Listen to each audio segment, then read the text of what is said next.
That's right. You're watching and listening to the Arsenal Review USA podcast. It's the podcast for the American Gooner in association with Arsenal America. You can find out more about us at arsenalreviewusa.com if you're interested. It's definitely the doldrums of winter. Is it the doldrums of winter? It's not really the doldrums of winter.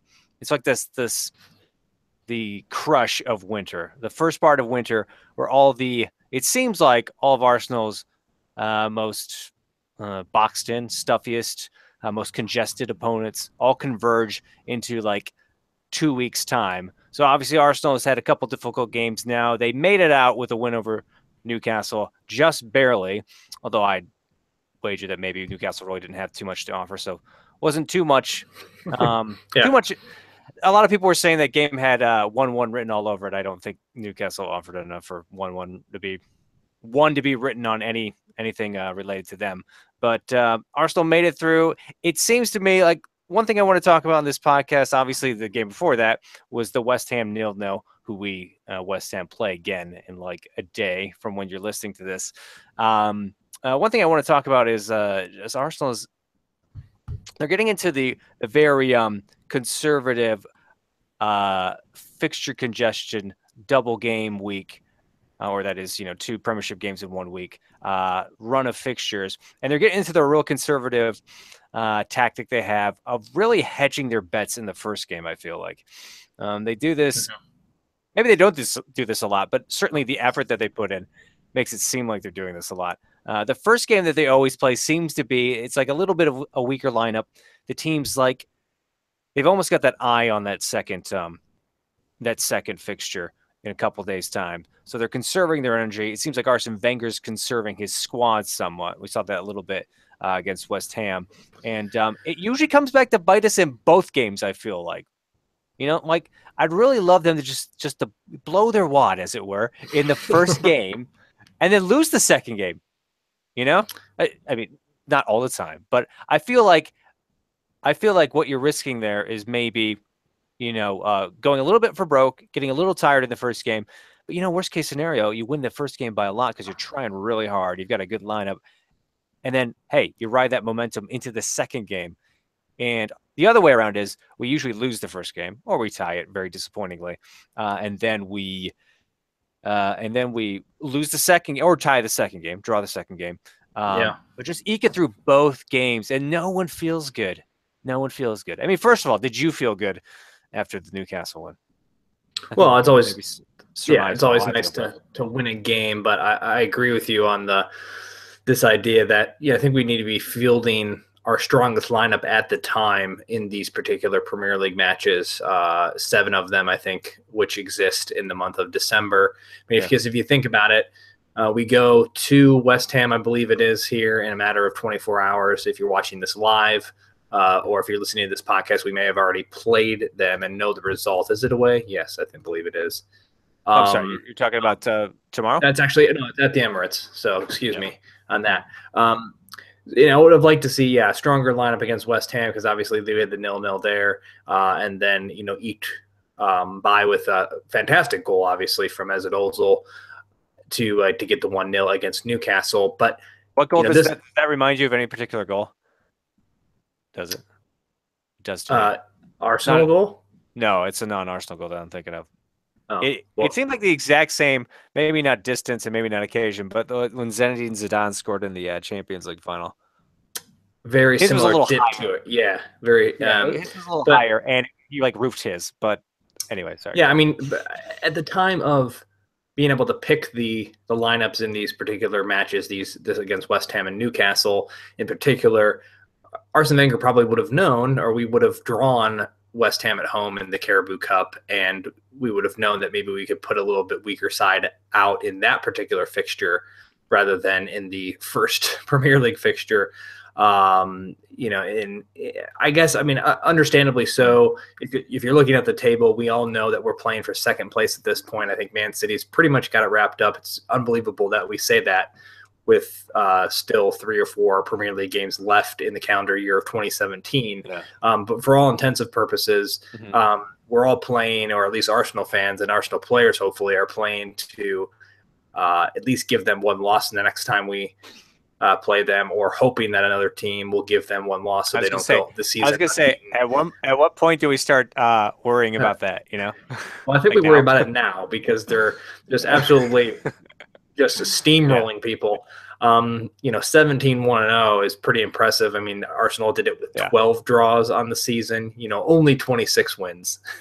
I think about feels like under Man City 26. might be surpassing that. I mean, I know Chelsea did that a couple seasons back now, but they had, 2 or 3 losses on the season, whatever it was, Right. when they had 105 points or whatnot. But I guess back to my original point with the strength of the lineups is just it's a little confusing given the month, given the opponent after we play West Ham here in a matter of hours, Liverpool at home on Friday evening, that, we wouldn't be, and maybe Wenger still will put a weaker lineup out against West Ham, and I expect him to do so, and he probably has, again, if you're listening to this after the fact. But Mhm. the fact that we wouldn't be playing our strongest side available in each of the Premier League matches is a Right. little bit Right. weird, because there are a number of other competitions in which you could play maybe your weaker side, or some considerations there as we get into January as well. I know it's the FA Cup. I know we're defending that particular cup, so you don't want to put too young of a side. But a Maitland-Niles and even a Matt Debuchy, and Matt others Debucci, that household are name. are Sorry. capable at this point and have of plenty of experience in the first team. Jack Wilshere has been playing well, and maybe he deserves to be in the starting lineup going forward in any particular match that he may be available. I don't know, but Mhm. it could just come down to the fact that December is so congested, and we don't know the ins and outs of the fitness level of some of these players and how Arsene Wenger is trying to move players in and out. I think one of the most actually concerning things for me, if you look at the 3 matches since the Bate result, where we just thrashed them 6-0, is Arsenal have only scored 2 goals in the last 3 games. Right. So obviously we had the belter from Ozil, fantastic strike, but it's not like that was a build-up goal from Arsenal where they, Yeah. counterattacked, or And there's been, it and they've been doing plenty of build up too, which is worrying. yeah. I It's mean, it like came lots of build up, very little end product. yeah, it was. I mean, world class finish from Ozil, but he Mhm. got lucky with the ball bouncing out to him so perfectly. He did have to adjust his body a little bit, which made it so that much better of a goal. But only 2 goals in 3 matches is concerning going into this congested Mhm. period, this holiday period, this New Year period of game after game after game. And Right. while on the flip side, when you're scoring boatloads of goals, that tends to have a kind of trickle down effect that you continue on that roll, that momentum follows you through from game to game. You could say the same thing when it comes to you're struggling to score goals, that tends to follow you through and have a trickle down effect of continuing to struggle to score goals Yeah. from game to game. So if I look at the period now into this Christmas, this holiday, this New Year period, the fact that the goals seem to have dried up is maybe the most concerning thing, regardless of who's on the pitch at this point. Yeah. Well, another thing to talk about, we'll talk about a few things, a few positives over the weekend, over the last like 6 days rather, is that Arsenal did get a win. They didn't have any disastrous results, really. I mean, it depends how you look at the West Ham draw and then the Southampton draw before that. Yeah. And Mesut Ozil scores. So Mesut Ozil definitely, his stock is going up. Whether that means he'll be whisked away in January or we'll just, maybe there's a contract extension in the works. They're just waiting until January to announce that. That's what I'm hoping for. But so those are the positives from the last week. Arsenal got something out of it. But like you said, some of the negatives are there's a lot of build up play, but very little end product from the likes of Lacazette, who's kind of been dipping. And another thing that's starting to bother me is that we're not seeing really any end product from Alex Iwobi, who has been promising um, in the recent past, in recent history. But I feel like it's been longer than that he's been promising for a while, I guess is what I'm saying.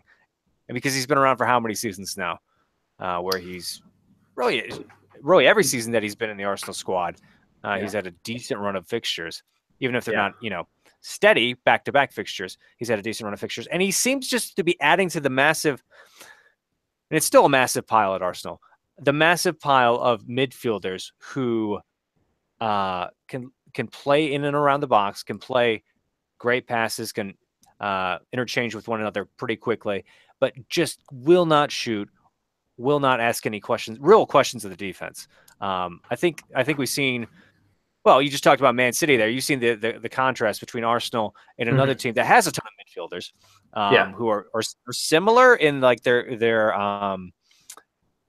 in their tactic, but very, very different in their execution. There's a lot more cut and thrust in that a lot of those players, I mean, you've seen De Bruyne.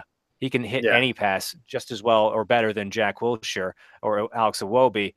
But at the end of the day, I mean, he just wants to lace it through the goalie and into the goal, and he does that. And because of that, because of players and a lot of other things in Man City like that, that's what really unhinges teams. And I'm just wondering if Arsenal is starting to add on to this pile of midfielders that we had, in seasons past that all seemed identical, but all seemed very, very impotent when it came to scoring. Yeah. Well, and now's not a good time to add those players on. It's a good time to have depth, but it's not a good time to have lots of players exchanging passes around the box. I don't know. Yeah, I mean, it's funny that you mentioned that. It's been a pretty decent week for Arsenal. Nothing catastrophic happened, and that we mention things. No really bad things happening as real positive for the week, which tends to always be the case for us. I mean, help me out. Are there other positives that I'm missing? Like more obvious positives. I guess you're right that the positive thing is that nothing really bad happened. So it is a positive thing, and I guess to those ears and eyes that are watching and listening at this particular moment in time. We don't mean to be time hour on Monday night. We don't mean to be overly negative because we took 9 from 12 in November. We're in a month that typically is horrible for Arsenal, and December hasn't been a complete disaster so far. we might be talking differently when January rolls around, but yeah, I guess back to the personnel question. I mean, if you look at a team like Man City, which is unbelievable how one their record right now, but two, how they're beating people. I mean, they're just leaving no mercy. And a player like Alex Iwobi. I know you're sorry. I know you're talking about Alex Iwobi, but and I'm sorry to derail you, but like it was Tottenham, and it was terrifying how good Man City showed they are, and they might threaten that unbeaten run for Arsenal. But how on a scale of 1 to 10, how much did you enjoy the Tottenham victory or the victory over Tottenham on the weekend? Because they really looked like they had no chance from like the get-go. Oh, well, I mean, I won't say a 10 because 10s are reserved for when Arsenal does that. They also totally lost. They totally also lost their crap, if I can say that. Yeah. No, I would give it a solid 9. I mean, any time any other team in the Premier League other than Arsenal has to go like that at Tottenham, it's a good thing. That that can be added to the good for Arsenal category. It's just fun for everybody. But real quickly, and then we can move on. I don't mean to belabor the personnel point, but you brought him up, Joel, so I'll continue to talk about Alex Iwobi. He is a sort of player. I think we've talked about him in the past that he's good, not great at just about everything. Like he is a good role-playing midfielder for a club like Arsenal. But you put Alex Iwobi into a Man City shirt, which may or may not happen. Who knows? Maybe if he gets really good for like a long stretch, Man City will buy him for like 30 million.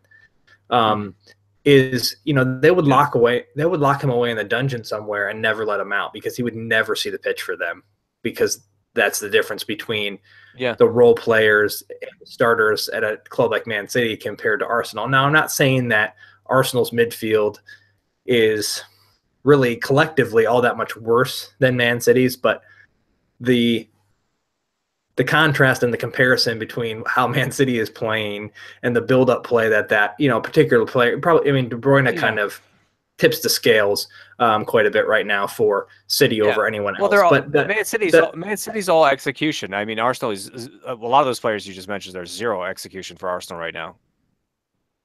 Execution, passing, like they can pass. Yeah, I mean, I don't have it in front of me, and considering it's a live show, I won't search the internet. It's not necessarily good TV. But It's not. I'm wondering what the lowest number of goals is that Man City have scored in a Premier League match this season. And I could, I think they potentially had a look it up 1-0, no? I think they had a 1-0. Maybe yeah. not. And who did they tie? They have one draw. They have 17 Oh, wins and one draw. Do you know who they tied? I don't know. I feel like it was a while ago.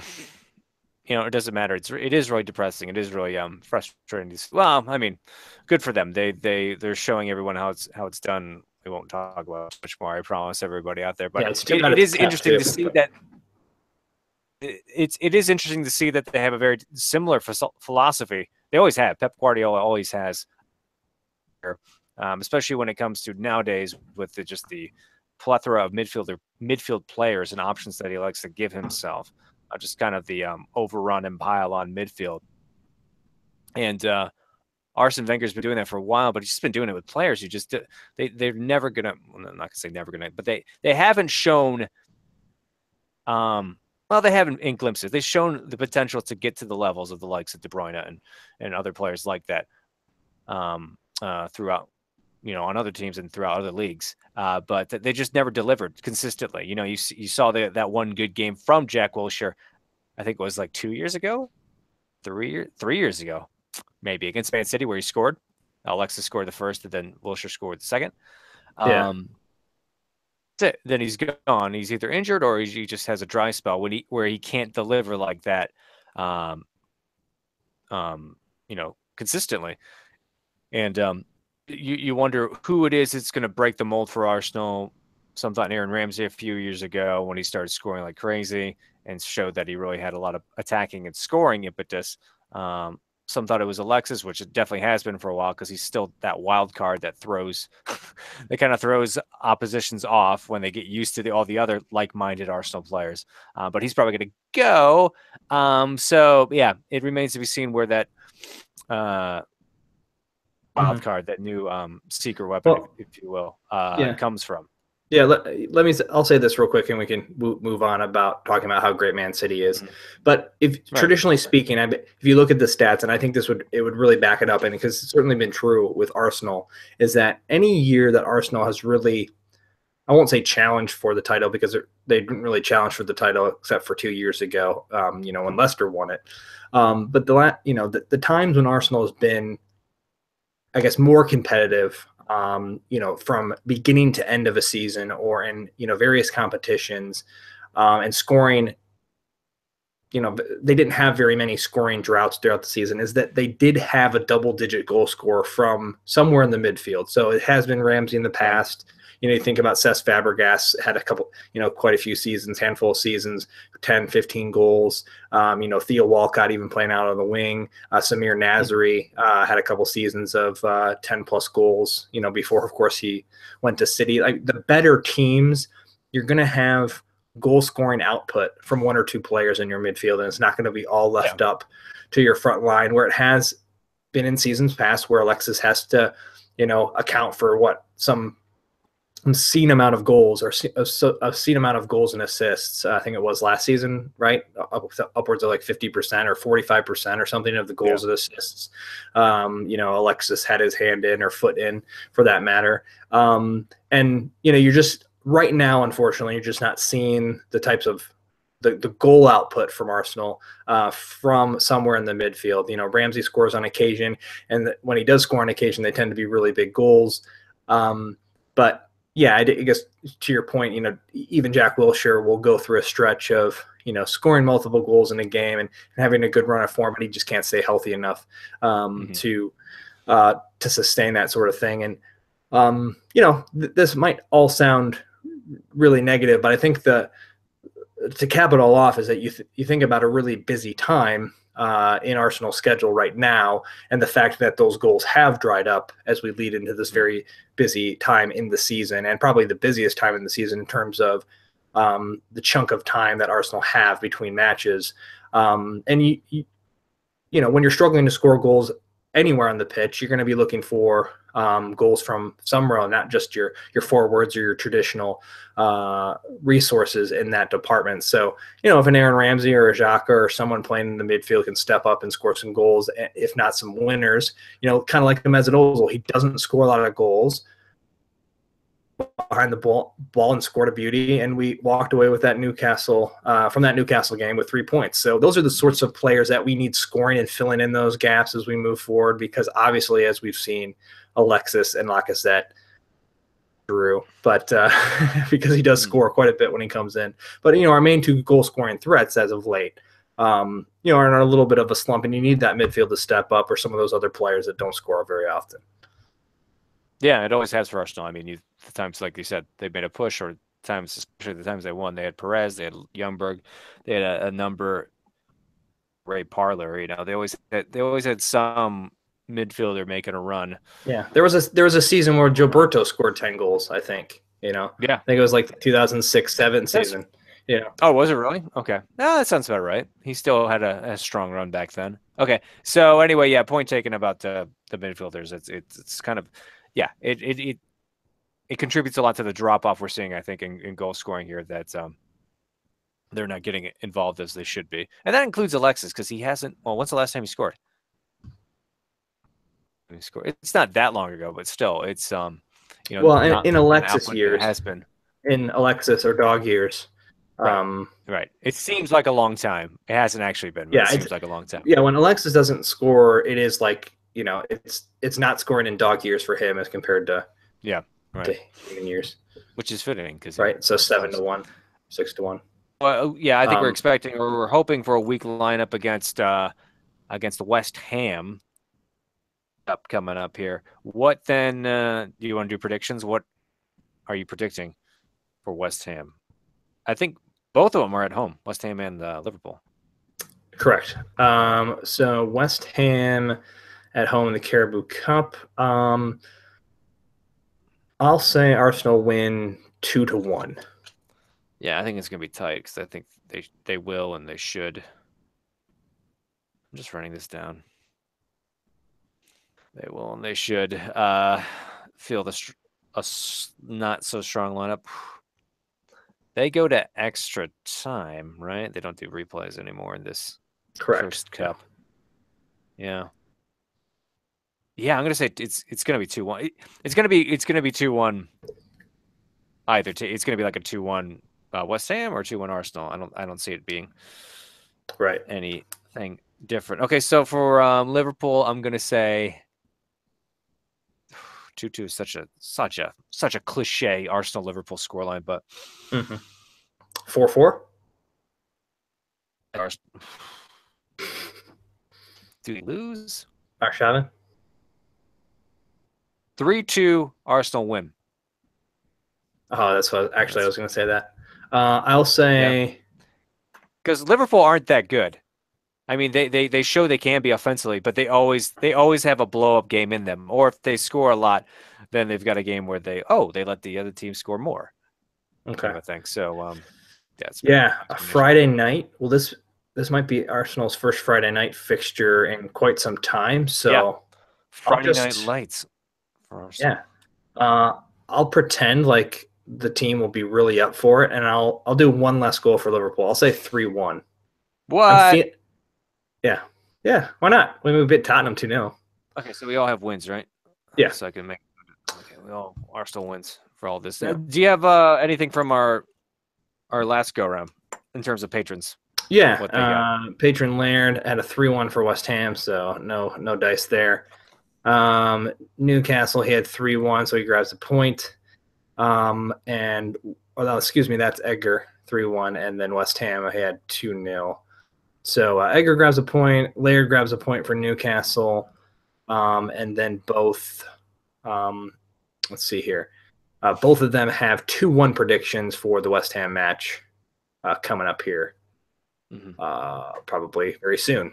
So a point each from them, and I think you and I get a point for the Newcastle result. Yeah, just Newcastle. Excuse me. Yeah, just Newcastle. So there you go. Yeah. Okay. Any contest announcements before we Yeah, so I It's gonna be a short one.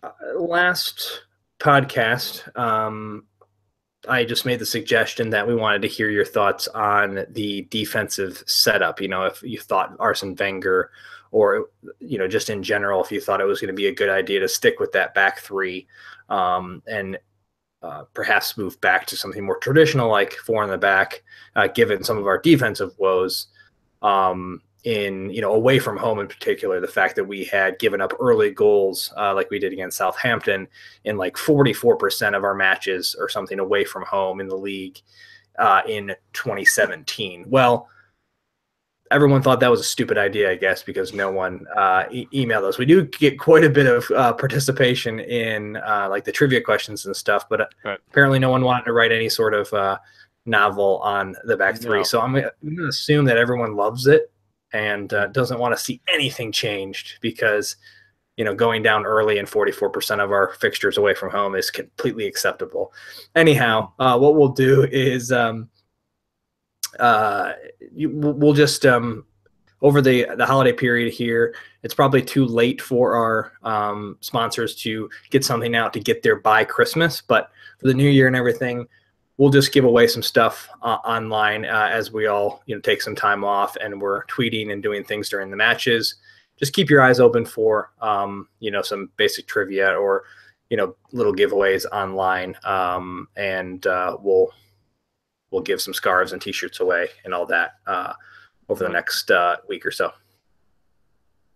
Cool. Yeah, it's gonna be a kind of a crazy schedule because, well, it's a crazy holiday schedule, and then it's a weird Arsenal schedule. We got West Ham obviously tomorrow, and then Liverpool on Friday. Yeah, the first Friday Arsenal game. That's going to be very, very. Especially what stinks is that it's it's not like a Friday night Arsenal game. It is where it's played, but for us it's 2:33 on a Friday. That's kind of a bad time. It will be. Hopefully everyone out there can it'll be a 2:45 kickoff, so similar to a Champions League, which I'm not sure what that is anymore. But similar to a Champions League kickoff, you get. Yeah, can you VHS tape it for me? Since you're not going to be working, and then we can maybe make it a. Well, I might be actually driving in the car on that Friday kickoff, but we'll be around for the 3 p.m. kickoff on Thursday the 28th, which is actually a Premier League match, not a Europa League. Oh, that's right. Yeah. And it's really kind of a bummer that there is no Boxing Day fixture. Boxing Day, yeah. This year, because since it's. And why is that? I know someone out there probably knows. Many people out there probably know why, but we don't. Obviously, why is that they don't have Boxing Day? That was kind of like, even from an American who wasn't initially anyway used to watching football or soccer on the day after Christmas. It was a nice tradition. That was our first colonized, first ever in the flesh attendance of an Arsenal game at Highbury. So it's near and dear, and to see it, go away. Wow. It's kind of, it feels a little bit like, there's a bowl game for everything in college football, so the bowl games aren't quite as special. Right. So like some of these December fixtures aren't quite as special because they've ruined the tradition. And again, I won't pretend to speak to this Boxing Day tradition in English football like I know what I'm talking about, because there's probably a lot more to it than just, let's always have a match on Boxing Day in the Premier League. So I'm sure the reason that they took it away is a terrible one, but I'm sure that the reason that they have that they had it originally, I won't pretend like I know why that was. Right. No, I hear you. Yeah, you definitely know the man had something to do with taking it away. The man being like the huge Jabba the Hutt size entity that is or television. But that is the FA. Yeah, that is the TV viewing rights. But yeah, it is kind of sad that it's not there anymore. What are you going to do the day after Christmas? What? Anyway, exactly. Okay, so I think that's all we have for you on this podcast tonight, Shiri. No, we will get in touch with you, I think, sometime over the holiday, unless you're not telling me something. Yes. Over the holiday. Yeah, maybe we'll even have to do a live show together in the same room. Could you believe it? It'll work. No promises. Might have to clear some Legos back here, but we'll make it. We'll try to make it happen. We'll get you something on the other side of the West Ham and the Liverpool games. Probably sometime. Well, Man, we might be able to do it before Christmas, but if not, have a Merry Christmas. We'll probably get in touch with you before New Year's Day, so don't worry about that. But Merry Christmas, Happy Holidays, whatever it is you celebrate around December the 25th. We'll get in touch with you sometime around then. Some other kind of live show podcast thingamabob. Until then, as always, remember, support the Arsenal and have a good holiday.